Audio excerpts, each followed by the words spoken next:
muchas gracias a Jessy por la invitación y muchas gracias a ustedes por la oportunidad de platicarles un poquito acerca de este tema que pues es muy importante dentro del seguimiento clínico de VIH, ¿no? El problema de la resistencia. Y durante esta plática, pues yo quisiera hablarles un poquito acerca de qué tipos de ensayos de resistencia tenemos y cómo se deben de interpretar esos ensayos de resistencia, que a veces eso es difícil durante el seguimiento de la infección. Entonces, para eso, pues les hice esta diapositiva que es un resumen del ciclo de replicación del virus. Se ve muy complicado, pero aquí ustedes pueden ver simplemente al virus que está haciendo contacto con su receptor y su correceptor en la célula hospedera, CD4 y CCR5 o CXR4, que son los correceptores principales. Ocurre la fusión de la membrana del virus con la membrana de la célula, se introduce la cápside viral, ocurre la transcripción inversa y la desencapsidación del virus, y se introduce el DNA viral al núcleo de la célula, donde se incorpora al genoma de la célula gracias a la actividad de la enzima integrasa. Se empiezan a transcribir los genes virales, se empieza a formar RNA mensajero viral. Estos RNAs van siendo transportados hacia afuera del núcleo y se van formando RNAs mensajeros más largos que van dando origen a las proteínas estructurales del virus. Estas proteínas estructurales del virus se ensamblan en las membranas de las células y finalmente tenemos la formación de un nuevo virión, pero para que este nuevo virión pueda ser funcional debe de ocurrir una maduración del virus que está a cargo de la enzima proteasa, otra de las enzimas virales. Entonces, dentro de todo este ciclo de replicación que está bastante bien descrito ya del VIH, pues tenemos muchos sitios blancos de la terapia antirretroviral. Como podrán ver aquí, ahí están todas las partes del ciclo de replicación que en este momento somos capaces de inhibir gracias a los fármacos que están disponibles en la actualidad. Entonces tenemos a los inhibidores de la transcriptasa inversa, los fármacos base de la mayoría de los esquemas antirretrovirales. Tenemos dos familias dentro de los inhibidores de transcriptasa inversa, se llaman análogos y no análogos de nucleósidos, eso es por sus estructuras químicas y por su modo de acción, que vamos a revisar un poquito más adelante. Tenemos a los inhibidores de proteasa, también muy bien conocidos, que inhiben esa maduración del virus, hace que las proteínas del virus no se puedan cortar en los tamaños adecuados para que se forme la cápside viral y entonces el virus no puede ser infeccioso. Y tenemos otras familias relativamente nuevas de fármacos antirretrovirales, donde se encuentran los inhibidores de fusión que evitan la unión de la membrana del virus con la membrana de la célula. Tenemos hasta los inhibidores de integrasa que impiden que el genoma del virus se incorpore al genoma de la célula al inhibir a la actividad de la enzima integrasa, y tenemos a los antagonistas de CCR5 que compiten con las glicoproteínas de envoltura del virus por el correceptor CCR5 del virus. Aquí es muy importante que estos fármacos solamente compiten por CCR5. Entonces, para usar estos fármacos es muy importante hacer una prueba adicional que se llama tropismo viral para saber qué tipo o cuál de los dos principales correceptores utiliza el virus para entrar a la célula. También vamos a hablar un poquito de eso más adelante. Entonces, el panorama es bastante bueno, tenemos muchos fármacos activos que se pueden emplear para la terapia antirretroviral. Realmente las cosas cambian para saber qué fármacos tenemos disponibles realmente, qué fármacos están al alcance, ¿no? Pero teóricamente tenemos muchas posibilidades para poder influir en la replicación del virus. Sin embargo, la combinación de los fármacos antirretrovirales es bien importante, como seguramente les han mencionado. No todas las combinaciones son igualmente efectivas para inhibir la replicación del virus y pues hay estudios clínicos ya muy bien determinados para decidir las combinaciones más efectivas para controlar al virus. Y así tenemos lo que llamamos el tratamiento antirretroviral, que consiste en 3 o 4 fármacos combinados que en conjunto pueden llegar a inhibir la replicación del virus de manera muy eficiente. Y esto es bien importante porque esto ha transformado la historia natural de la enfermedad por VIH, como pueden ver en esta gráfica donde se muestran los dos parámetros clínicos básicos o tradicionales para el seguimiento de la infección por VIH. Tenemos la carga viral y el conteo de linfocitos TCD4. cuando uno inicia el tratamiento, la carga viral disminuye a niveles indetectables y las cuentas de linfocitos TCD4 positivos en plasma tienden a incrementarse. Es bien importante el mencionar lo que significa el disminuir la carga viral a niveles indetectables. Eso no quiere decir que no haya replicación viral, simplemente quiere decir que en el laboratorio ya no somos capaces de medir esa replicación viral. Nuestros métodos no son lo suficientemente sensibles para medirlos, los métodos tradicionales. Sin embargo, si uno utilizara técnicas más sensibles, a veces es posible encontrar esa replicación viral residual, incluso con un tratamiento que nosotros llamamos eficiente, ¿no? Entonces, es bien importante el saber qué significa indetectable. El límite de detección de la mayoría de los ensayos es por abajo de 40 copias.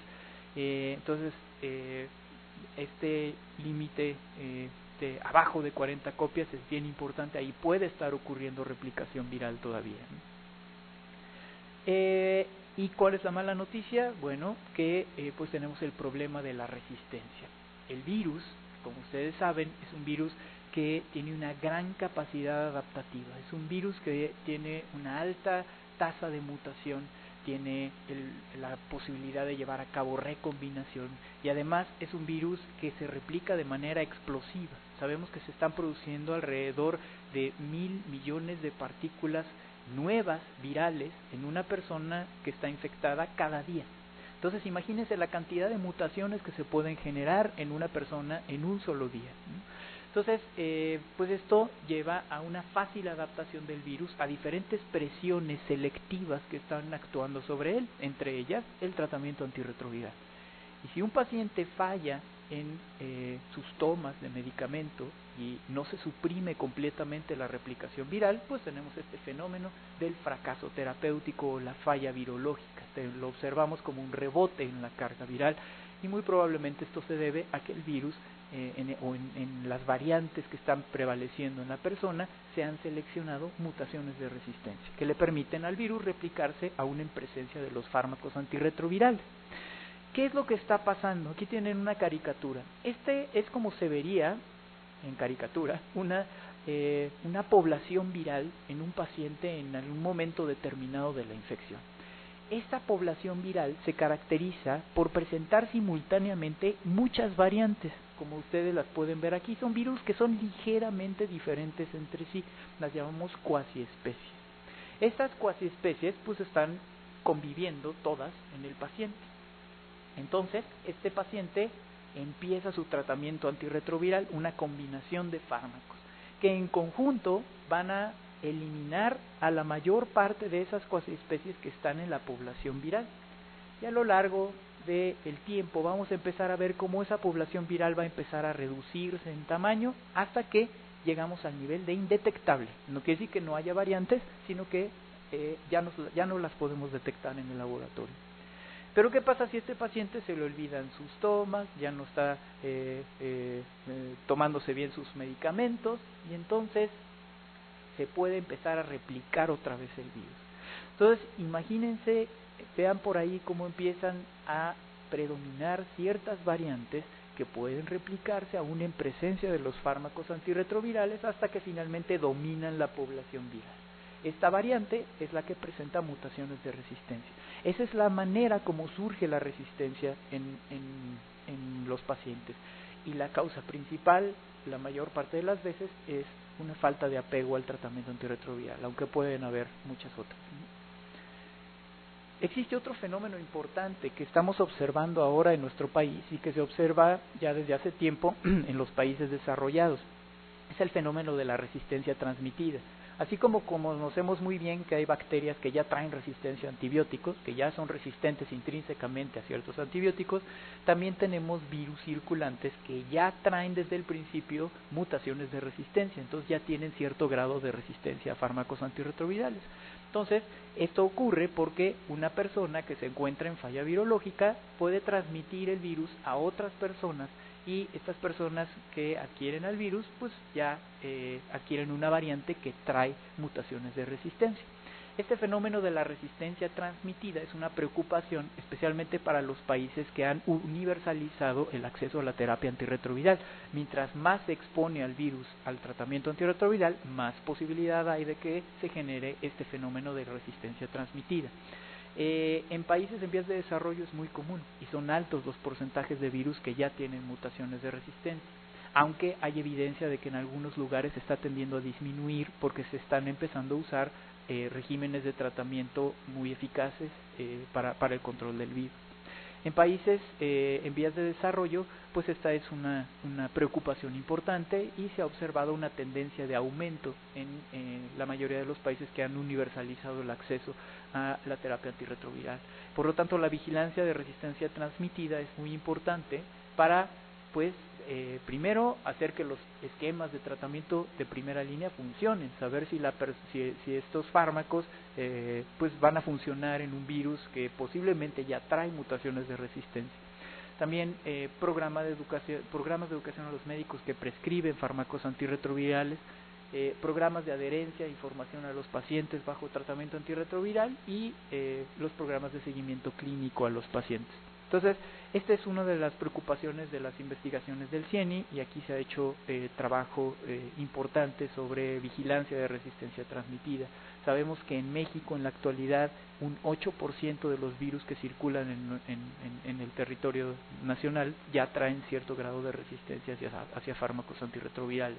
Este es un rango intermedio de acuerdo a los criterios de la Organización Mundial de la Salud y pues esperemos que siga así, aunque hemos notado ciertas tendencias de aumento de la resistencia transmitida en los virus que circulan en México. Y con respecto a los mecanismos de resistencia, rápidamente vamos a revisar algunos para poder entender cómo es que funcionan estos fármacos y cómo es que el virus se escapa del efecto de estos fármacos. Entonces, aquí tenemos el ejemplo de los inhibidores de transcriptasa inversa análogos de nucleósidos. Estos fármacos se parecen mucho a los nucleósidos, a los bloques que forman al DNA nuevo. Entonces, aquí tienen un ejemplo donde esto que ven aquí es la transcriptasa inversa. Este es el RNA viral y esta es la nueva hebra de DNA que se está generando a partir del RNA viral durante la transcripción inversa. A partir del RNA viral se produce DNA viral. Entonces, aquí está funcionando la transcriptasa inversa normalmente, pero de repente se le une a su sitio activo un análogo de nucleósido, un fármaco de esta familia. Este fármaco tiene la característica de que ya no permite que entren nuevos nucleótidos para seguir elongando la cadena de DNA y por lo tanto se detiene la transcripción inversa. Entonces aquí se está inhibiendo a la transcriptasa inversa. Esto es un virus susceptible al efecto de esta familia de fármacos. ¿Qué pasa? Ocurren mutaciones alrededor del sitio activo de la enzima y eso hace que estos fármacos ya no puedan unirse eficientemente a la enzima y esta enzima se vuelve resistente. Este es un virus resistente a análogos de nucleósidos. Existe otro mecanismo de resistencia que es el característico de las mutaciones que llamamos TAMs, los análogos de timidina, que estas mutaciones hacen que se pueda unir una molécula de ATP a la transcriptasa inversa. Esta molécula de ATP activamente corta al fármaco inhibidor de la transcriptasa inversa y lo saca del sitio activo. Y de esta manera la enzima se vuelve resistente a los fármacos, porque se está quitando el fármaco, se está quitando ese obstáculo para que se siga produciendo la cadena de DNA. Entonces estas son las dos maneras como puede funcionar la resistencia hacia los inhibidores de transcriptasa inversa análogos de nucleósidos. Algunas mutaciones por sí solas son capaces de generar resistencia, las llamamos las mutaciones mayores, que en las tablitas que ustedes pueden encontrar en la base de datos de los Álamos y muchas otras referencias, las van a encontrar aquí marcadas como en rojo, y otras que por sí solas no son capaces de inhibir a la enzima y necesitan acumularse para poder generar resistencia, las llamamos mutaciones menores. Aquí tiene el ejemplo de los no análogos de nucleósidos, es otra vez la transcriptasa inversa, pero ahora vean que el fármaco, como no es un análogo de nucleósido, ahora su mecanismo de acción es uniéndose a otro sitio en la enzima, diferente al sitio activo, un sitio alostérico. Aquí se está uniendo el fármaco y vean entonces cómo se inhibe la producción de DNA a partir de DNA. Esta es una enzima sensible al efecto de los nucleócidos. Pero este sitio también puede mutar y hacer que este fármaco ya no se una, y por lo tanto esta es una enzima resistente al efecto de los fármacos de la familia. Igualmente están muy bien caracterizadas las posiciones donde se generan mutaciones que dan resistencia hacia los fármacos de esta familia. Es importante mencionar que pues en esta familia se han generado fármacos nuevos como la etravirina, que no comparten los patrones mutacionales de los demás miembros de la familia. Eso es parte de pues las mejoras que se han realizado a lo largo del tiempo en la terapia antirretroviral. Aquí pueden ver el ejemplo de los inhibidores de proteasa. Aquí el concepto de resistencia es más complejo porque generalmente se necesitan acumular mutaciones para generar resistencia. Necesita haber un cambio conformacional generalizado en la enzima. Aquí ustedes pueden ver una estructura de listones de la proteasa. Esta es una proteasa sensible a los inhibidores de proteasa. Y aquí ustedes pueden ver encimadas la estructura de una proteasa sensible que está en verde y una proteasa resistente que está en rojo. Vean cómo los cambios son sutiles, pero esos cambios sutiles generados de la acumulación de varias mutaciones hacen que finalmente esta enzima se vuelva resistente al efecto de los inhibidores de proteasa. Igualmente están muy bien descritas todas esas mutaciones que permiten estos cambios conformacionales en la enzima.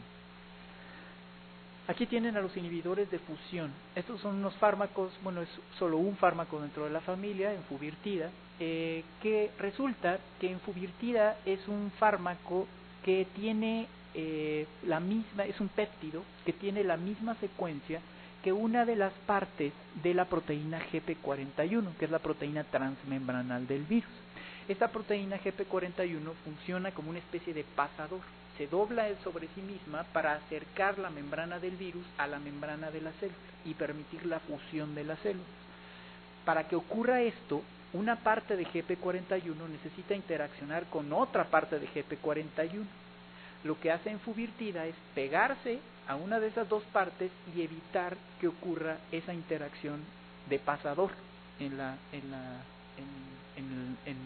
esta proteína y haciendo que el virus se vuelva resistente a enfuvirtida. También están bien caracterizadas las posiciones que cambian en los virus resistentes y que se asocian a la resistencia. Y inhibidores de integrasa es lo mismo. La mayoría de las mutaciones ocurren en el dominio catalítico de la enzima. Este es el dominio catalítico, el dominio aminoterminal, el dominio carboxilo terminal, y las principales mutaciones ocurren en el dominio central, el catalítico, cerca del sitio activo, y de esta manera inhiben una de las actividades de la enzima que se llama transferencia de hebra, que es parte de todo lo que tiene que llevar a cabo esta enzima para hacer que el DNA del virus se integre al DNA de las células. Y bueno, pues ya vimos el panorama de las mutaciones. Un poco más adelante les hablaré del tropismo.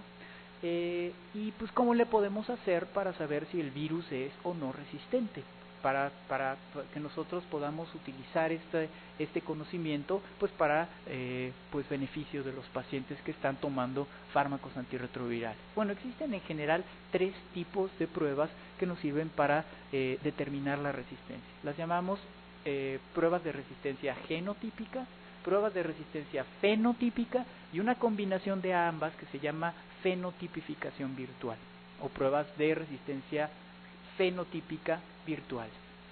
Las más conocidas son las pruebas de resistencia genotípica y de hecho así es como las llaman en la clínica. Vamos a hacer un genotipo de VIH. Eso es una prueba donde se hace una secuencia de los genes que nos interesan, se secuencian los genes y a partir de esas secuencias se ubican si existen o no mutaciones de resistencia. Para llevar a cabo estas pruebas, fíjense que necesitamos haber tenido mucho conocimiento previo de la adaptación del virus a los fármacos antirretrovirales, es decir, necesitamos saber ya qué mutaciones son las que nos interesan, qué mutaciones son las que vamos a buscar.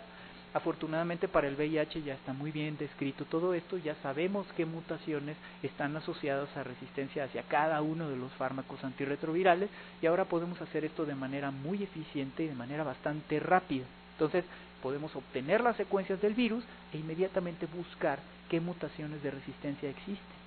Sin embargo, fíjense que no estamos probando directamente la resistencia en el virus.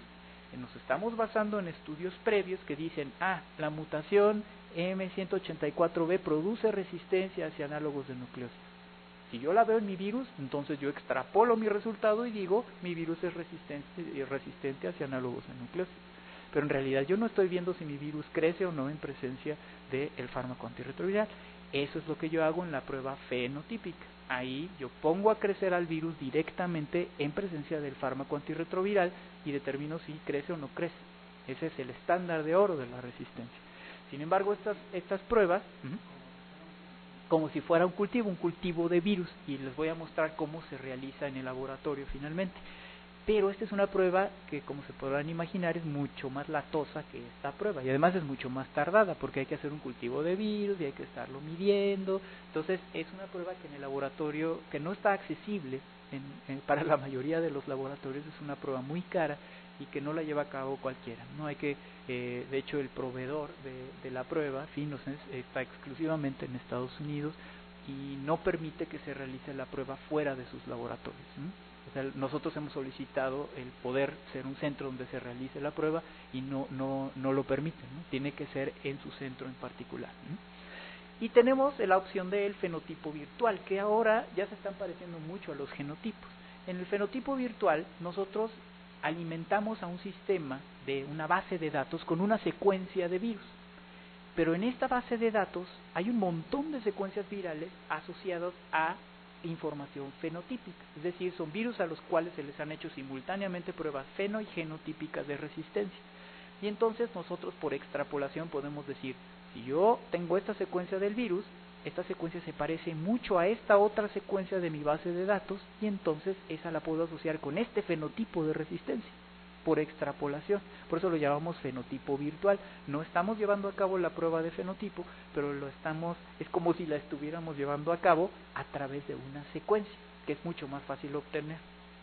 Entonces, esto depende de que tengamos una base de datos muy buena, donde se conjunten resultados de resistencia feno y genotípica. Vamos a hablar primero del genotipo, para que ustedes tengan una idea de qué implica hacer un genotipo en el laboratorio y que también entiendan un poco a veces por qué se retrasan los resultados, o qué significa que me digan no me amplificó, o qué significa que me digan no me ha salido la secuencia, este tipo de cosas, y que ustedes puedan comprender la dificultad de llevar a cabo algunas de estas pruebas en el laboratorio. Entonces, estas pruebas se realizan generalmente a partir de virus de plasma de los pacientes, aunque también se pueden llevar a cabo a partir de virus integrados, los llamamos genotipos provirales. A partir del ácido nucleico del virus, se extrae el ácido nucleico, se hace una PCR, una amplificación del gen que nos interesa, tradicionalmente la proteasa y la transcriptasa inversa, y se hace una PCR de secuencia, que nos sirve para meter esta reacción a un equipo que se llama secuenciador. Los secuenciadores típicos hacen una cosa que se llama electroforesis capilar. Lo que pasa en esta secuencia, en esta reacción de secuencia, es que se generan cadenitas de DNA del virus de todos los tamaños, desde la más chiquita hasta la más grandota. Y eso es gracias a que se le añaden unos reactivos que se llaman dideoxinucleótidos. Estos son terminadores de cadena y cada vez que se incorpora uno de esos se para la amplificación del gen. Entonces nosotros vamos a tener nuestro gen de interés cubierto en todos los tamaños. Lo que hace el secuenciador capilar es ordenar esos pedacitos de diferentes tamaños del más chiquito al más grandote y los va haciendo pasar a través de un sistema óptico en orden, desde el más chiquito hasta el más grandote. Y de esa manera el sistema óptico puede detectar estos reactivos que detuvieron la reacción y puede decir, ahorita pasó un ATP, después pasó un GTP, después pasó otro GTP, después pasó un CTP, y así sucesivamente para ir haciendo la secuencia del virus. Eso es todo lo que hace un secuenciador, ordenar pedacitos de DNA del más chiquito al más grandote. Por más complejo que pudiera parecer, eso es lo que hace un secuenciador. Aquí lo tienen un poco con más detalle. Este es el producto de PCR que nosotros amplificamos normalmente para hacer los genotipos de proteasa RT, y después hacemos nuestras reacciones de secuenciación, pero utilizando 7 primers diferentes. Esa reacción que nosotros hacemos para crear los pedacitos del más chiquito al más grandote, la hacemos con 7 primers que abarcan todo el gen que nos interesa. Y después nosotros ensamblamos todas las secuencias que obtenemos para poder sacar una secuencia consenso del paciente que comparamos contra una secuencia de referencia y determinamos si tiene o no tiene las mutaciones de resistencia. Aquí ustedes pueden ver más de cerca este análisis. Este es un secuenciador, este es el que lleva a cabo ese ordenamiento de los pedacitos de DNA. Aquí ustedes pueden ver un ejemplo donde se están analizando 4 secuencias del mismo virus de un solo paciente. Esto nos sirve para confirmar que en esa posición verdaderamente exista una mutación. Siempre se deben de tener al menos 2 secuencias de cada una de las partes de la región de interés. Aquí ustedes pueden ver cómo tenemos una T en esta posición en la secuencia del virus del paciente, que es la de abajo, y arriba tenemos la secuencia de referencia donde el consenso es una C. Entonces aquí tenemos una mutación de C por T, y es efectivamente una mutación de resistencia confirmada en todas las secuencias que estamos observando del virus. Eso hacemos para cada uno de los genotipos. Ahora tenemos programas automatizados que detectan todas estas mutaciones y generan reportes de genotipo y nos dice: tu virus tiene tal y tal y tal y tal y tal mutación. Y no solamente eso, también te dice: tu virus es resistente a tal y tal y tal y tal fármaco, de acuerdo a la información asociada a cada una de las mutaciones que presenta. Tenemos muchas bases de datos para hacer esas comparaciones. La más famosa es la base de datos de VIH de Stanford, que los invito a que se metan a ese link. Es un link muy bonito, donde se pueden obtener tablas de mutaciones de resistencia, información de mutaciones en específico, qué significa que el virus tenga esa mutación en particular. Y además se pueden generar reportes de resistencia cuando uno le mete secuencias FASTA a el programa. Una de los formatos como se pueden presentar estos resultados es en secuencias FASTA, que es simplemente una secuencia de texto de las bases que conforman al gen de la proteasa y la transcriptasa inversa del virus del paciente. Estos archivos están disponibles y simplemente se cargan en la base de datos, y la base de datos genera todo un reporte. Este es el reporte que genera la base de datos de Stanford. Aquí nos dice, identifica qué partes del virus están secuenciando, nos dice si dónde hay variaciones con respecto al virus de referencia, nos dice si esas variaciones son típicas, es decir, si se observan en otros virus, o si son raras, como esta roja que ustedes pueden ver aquí. El programa te dice: esta es una variación rara, yo no la esperaría, chécala a ver si es cierto que esta aún no está, o si es un error de tu secuenciación. Y después genera el reporte de resistencia.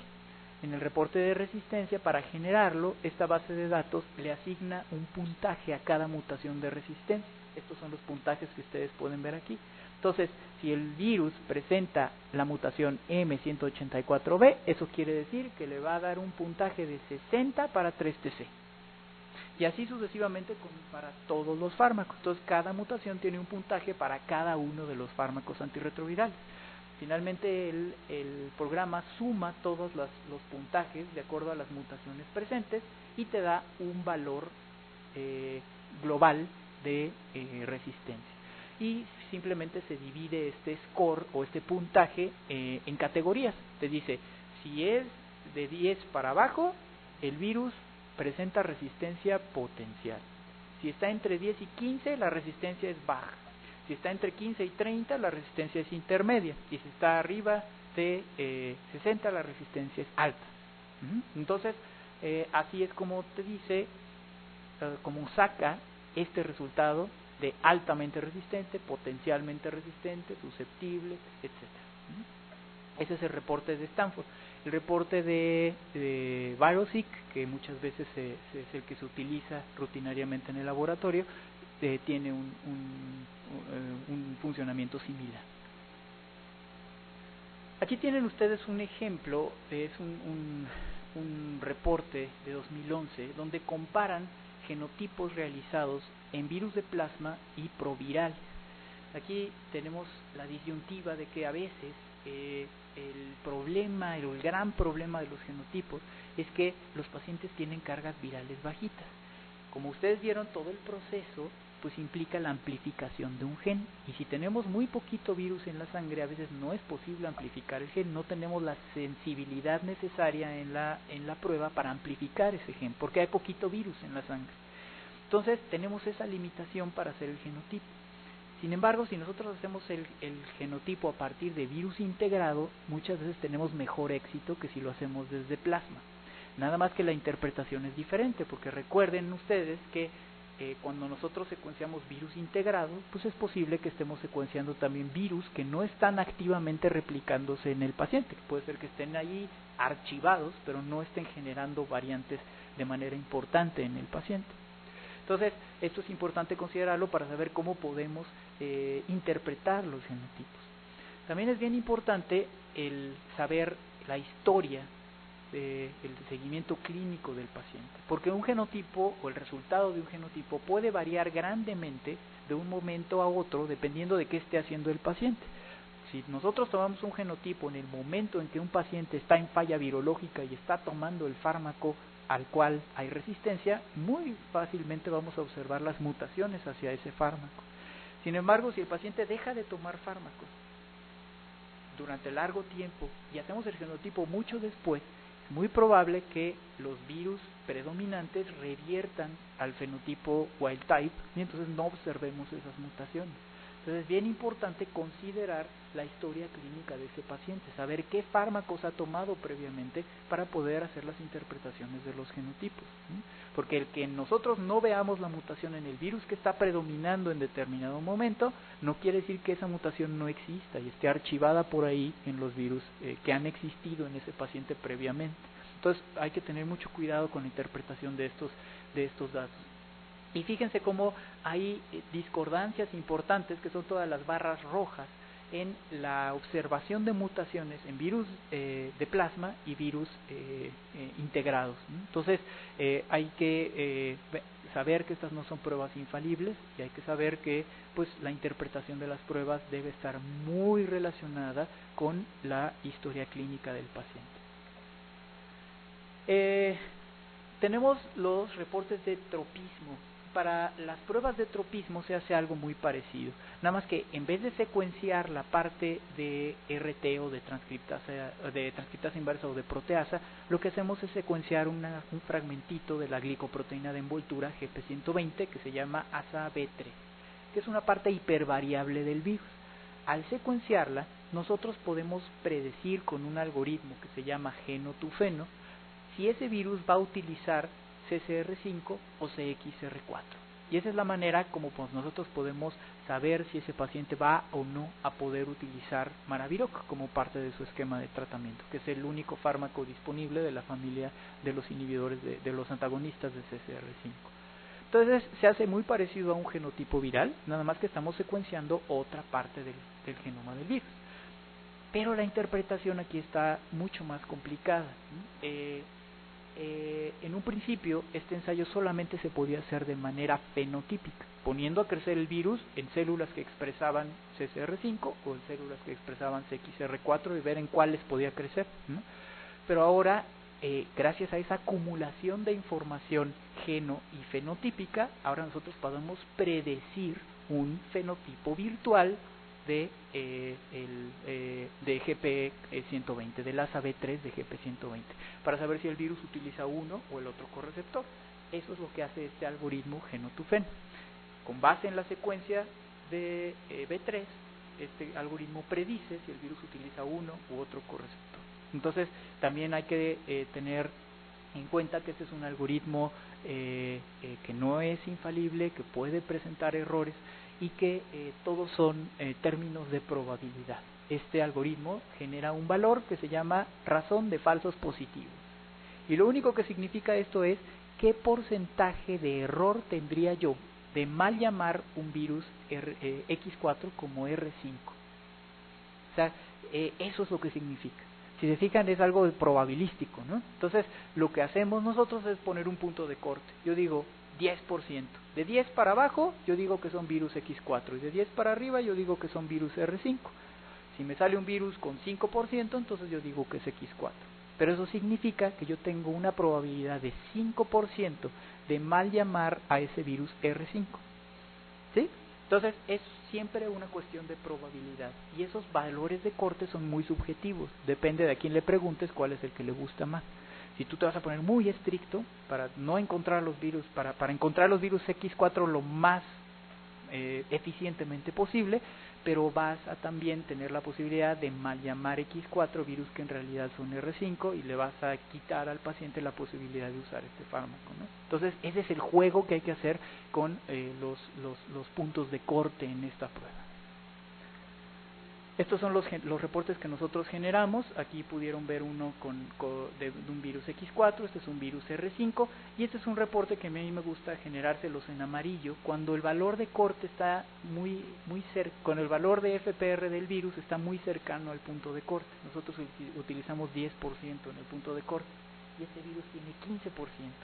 Yo lo llamo R5, pero les digo, ojo, si van a usar Maraviroc, hay que seguir muy bien a este paciente porque está muy cercano al punto de corte, ¿no? Pasamos ahora a los fenotipos. ¿Qué pasa en la prueba fenotípica? Vean cómo se parece al genotipo, pero va a haber cambios importantes. Aquí otra vez tenemos al virus del paciente, extraemos el RNA viral y amplificamos la porción del genoma que nos interesa. Otra vez el ejemplo con proteasa y transcriptasa inversa. Y aquí es donde cambia. Este fragmento del virus del paciente lo vamos a clonar en un vector de prueba de resistencia. Lo vamos a meter en un vector de laboratorio. Y con esto vamos a generar un virus quimérico, un virus recombinante que va a expresar el gen del paciente, la proteasa y la RT del paciente, pero todo lo demás va a ser de un virus de laboratorio. Y ese virus lo vamos a crecer en el laboratorio en presencia de los fármacos antirretrovirales para ver si es sensible o no a los fármacos antirretrovirales. Aquí ustedes tienen el genoma del VIH normal y aquí tienen el vector de resistencia. Fíjense, esta es la parte que nosotros vamos a intercambiar por el gen del paciente. Aquí le vamos a meter el gen del paciente. Y fíjense cómo este vector tiene metido por ahí un gen indicador. Este es un gen que genera luz cuando se reproduce el virus. Es un gen de luciferasa. Entonces, cada vez que este virus lleve a cabo un ciclo de replicación, va a generar luz. Y eso es lo que nosotros podemos medir en el laboratorio para saber que está creciendo el virus. Aquí tienen ustedes cómo lo hacemos. Aquí vamos a hacer la transfección del DNA del paciente y del vector.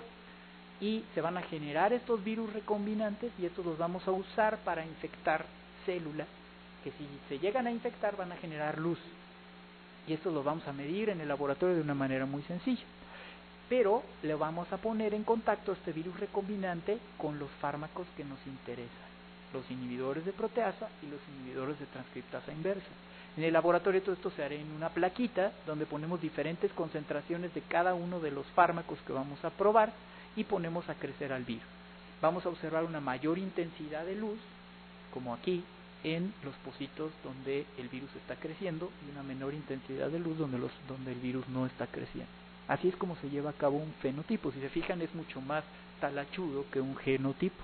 Y esto tarda más tiempo porque hay que esperar a que se produzcan los virus recombinantes y luego infectar las células y esperar a que se infecten esas células, ¿no? Entonces por eso es mucho más tardado. También la expresión del resultado de un fenotipo es muy diferente a la de un genotipo. Aquí, como si se fijan, no estamos secuenciando al virus, no sabemos qué mutaciones tiene, nada más sabemos si crece o no crece en presencia del fármaco. Entonces el resultado se va a expresar como una concentración inhibitoria 50. Aquí ustedes pueden ver un ejemplo. Estas son las curvas de crecimiento clásicas que se generan en estos ensayos para los virus. Aquí tienen al virus del paciente y al virus de referencia. El virus de referencia es siempre el mismo. y es igualito al virus del paciente, excepto en la transcriptasa y la proteasa, que son la transcriptasa inversa y la proteasa, que son los genes que nos interesan, y los ponemos a crecer juntos para que podamos generar un valor relativo de crecimiento. Esta es el valor inhibitorio 50, la concentración que inhibe al 50% de los virus de fármaco. En este caso, el virus del paciente y el virus de referencia crecieron igual. Ahora fíjense en este caso. Aquí ustedes tienen que el virus del paciente presenta susceptibilidad reducida al fármaco, es un virus resistente, se recorre la curva hacia la izquierda. Necesito se recorre la curva hacia la derecha. Necesito más concentración de fármaco para poder inhibir al paciente, es menos susceptible al efecto del fármaco. Y puede pasar lo contrario, donde el virus del paciente sea más susceptible que el virus de referencia al efecto del fármaco. Entonces, este valor de concentración inhibitoria 50 es lo que nosotros vamos a buscar. Este es un reporte de fenotipo, como típicamente se da en Phynosense, y si nos acercamos al detalle de algunos de esos de las partes de ese reporte, ustedes verán que aquí no observamos ninguna mutación. Lo que observamos es un valor de IC50 comparado con un valor de referencia. Estas barritas nos están indicando qué tanto más o qué tanto menos se está reproduciendo, está replicándose el virus con respecto al virus de referencia. Aquí ustedes pueden ver que si se pasa el valor de corte que está bien determinado para cada uno de los fármacos, entonces decimos que tenemos susceptibilidad reducida en ese virus, pero si no se pasa este valor de corte, pues entonces no tenemos ese efecto de resistencia. Además de esto, pues ustedes van a ver todas las curvas de crecimiento para cada uno de los fármacos, y si ustedes ven estas curvas, ahora ustedes ya pueden saber para qué fármacos este virus presentaría resistencia. Simplemente recuerden que la curva se tiene que recorrer hacia la derecha. Aquí pueden ver un ejemplo de resistencia, otro ejemplo de resistencia, otro ejemplo de resistencia, otro más. Pero para hacerlo clínicamente relevante se necesitan esos valores de corte. Si cruza ese valor de corte, entonces nosotros decimos que el virus es resistente. Entonces esta es la interpretación de un fenotipo.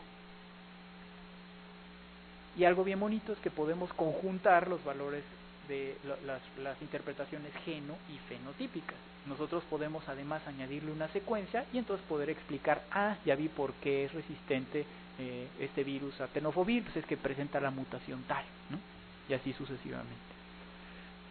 Este es una prueba fenotípica para tropismo. Se hace algo muy parecido, pero ahora recuerden que el gen que nos interesa es la parte B3 de GP120.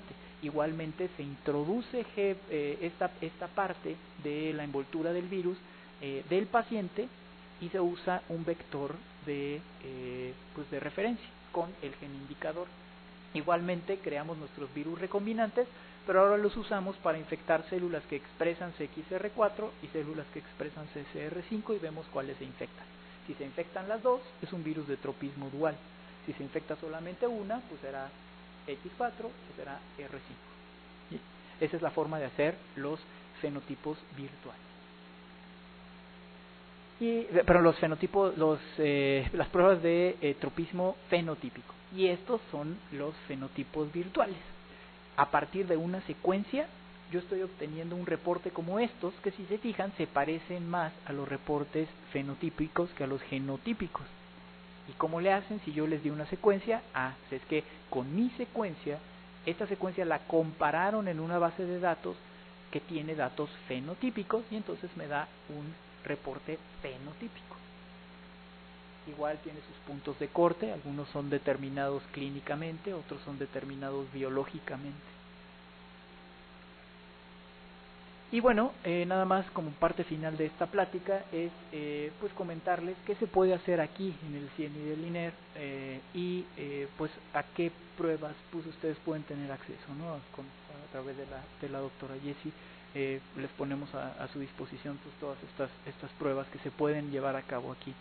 Nosotros tenemos dos secuenciadores Sanger que se usan para hacer los genotipos, y tenemos unos secuenciadores masivos. Ahora se está empezando a utilizar la secuenciación masiva para determinar resistencia. Estas técnicas permiten tener una gran profundidad en la secuenciación, es decir, se pueden secuenciar miles de veces la misma parte del gen del virus. ¿Qué ventaja tiene esto?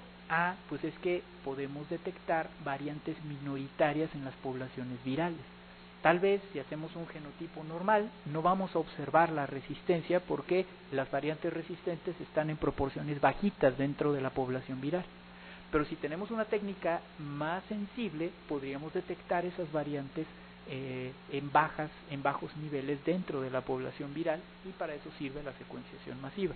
En este momento no se utiliza de manera rutinaria la secuenciación masiva para hacer genotipos, pero en un futuro próximo vamos a tener la posibilidad de hacerlo. Por ahora se hace todo con secuenciación típica, pero por ahí si ustedes escuchan de secuenciación masiva o secuenciación de siguiente generación, pues sabrán a qué se está refiriendo uno, ¿no? Son técnicas que dan una gran sensibilidad para detectar variantes minoritarias dentro de las poblaciones virales. Entonces aquí se pueden estudiar genotípicamente a la proteasa y la transcriptasa inversa. Los resultados se dan tanto por Virus-seq como por base de datos de Stanford. Se puede estudiar a la integrasa. Este es un resultado por la base de datos de Stanford, es una técnica que hemos desarrollado casera. Se puede secuenciar también GP41 por otra técnica casera. Aquí no hay una herramienta que permita generar reportes de resistencia, hay que hacer manualmente los alineamientos de las secuencias que se obtengan con una secuencia de referencia y ver si existen las mutaciones de resistencia o no. También GP120, que son las pruebas de tropismo, se secuencia la región B3 y se da el resultado utilizando el algoritmo geno-to-feno que les mostré hace poco, ¿no? Y todas estas pruebas se pueden hacer tanto de provirus como de virus libre en plasma. Y existe la posibilidad de hacer una variante que llamamos genotipos ultrasensibles. Estos son genotipos que se hacen para pacientes que tienen copias bajitas de cargas virales. Por ejemplo, un paciente que consistentemente está en 100 o 200 copias y que no baja la carga viral a lo largo del tiempo, se puede intentar hacer un genotipo ultrasensible. Es una modificación a la técnica donde utilizamos mucho plasma del paciente para tratar de tener más virus, y utilizamos una técnica de amplificación un poquito más sensible que la de los métodos originales. Aún así, a veces no es factible amplificar a los virus, aunque se hagan estas modificaciones, ¿no? Esto es muy importante que ustedes lo sepan y que sepan qué significa. O sea, no quiere decir que haya nada malo con la muestra, o que el paciente tenga algo, que el virus esté raro, no, para nada. Simplemente que no hubo la sensibilidad necesaria para poder amplificar al virus, ¿no? Y se puede volver a intentar con otra muestra, o se puede intentar un genotipo proviral, que eso lo hemos estado haciendo últimamente y a veces da buenos resultados. Es más fácil amplificar de provirus que de virus libre en plasma muchas veces. Y finalmente, esta es nuestra versión del ensayo fenotípico que estamos montando en el laboratorio. Todavía no está disponible, pero es el proyecto de doctorado de una de nuestras alumnas y esperemos que esté en menos unos 2 años. Es una prueba muy parecida, donde generamos virus recombinantes que expresan a la proteasa y a la transcriptasa inversa del paciente, y los ponemos a crecer con respecto a un virus de referencia. Nada más que aquí, para saber si se están infectando o no las células, usamos un marcador que está dentro de las células. Son unas células que cuando se infectan se ponen verdes, y entonces sabemos qué porcentaje de virus hay en el cultivo indirectamente, sabiendo qué porcentaje de células verdes hay. Entonces esto es como lo estamos montando nosotros. Igualmente se van a hacer las mismas interpretaciones y se van a generar las curvas que ustedes ya conocen para los ensayos fenotípicos. Y eso es con la idea de nosotros poder tener un ensayo fenotípico que se haga en México, porque en la actualidad todos tienen que hacer en Estados Unidos por fin. Y pues hasta aquí es todo, y cualquier cosa que necesiten, ahí está mi correo para que estemos en contacto. Comentar.